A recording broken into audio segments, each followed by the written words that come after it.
and he was falsely accused of of basically doing something that offended a white female student. He was falsely accused of saying something in class that made the white female student feel uncomfortable.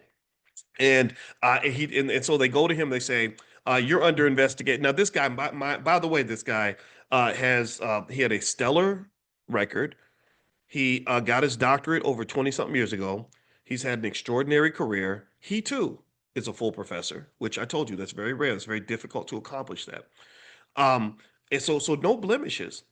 But then suddenly a white woman comes into the office. It's a true story.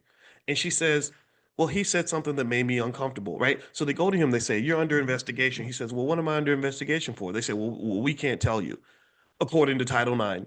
And then he goes, "Okay, so who's my accuser?" And they said, "Well, we can't tell you because of Title IX," right? And so he's like, "Well, so what does that mean?" And they're like, "Well, we're going to investigate you." And they investigated him for an entire year. They called in a fancy law firm from Chicago to investigate him for an entire year. And he's going to all these hearings and meetings with some lawyer sitting there asking him all these questions. And he has no idea who his accuser is, what he's being investigated for, none of that. So this man who spent 25 years building his career, again, no blemishes, no nothing, suddenly is dealing with the stress and the scrutiny of being accused of something. Doesn't even know what he's accused of. Whole career could be up in flames just like that. So I got involved. He asked me, he reached out to me. He said, "Can you come and help me? Because I don't know what to do." And I said, "Well, you gotta be careful working with somebody like me, because I'm the black man that'll get you fired, right? I'm the one who's gonna walk in and tell it like it is.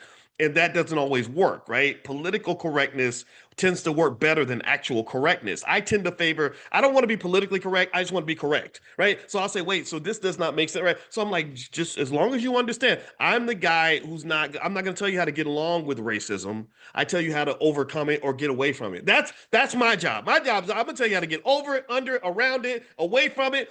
I'm not going to tell you how to sit there in like the frog in the frying pan and just try not to burn yourself alive. Like I'm not that guy, right? But he called me and I came in, I sat with him through a 2 hour meeting with some lawyer who was like asking him all these questions, and he's furious. I didn't blame him. I sat there, and after we got done, I said, I think you should file like a $100 million lawsuit against these bastards, because this is unbelievable. You don't even know what you've been accused of.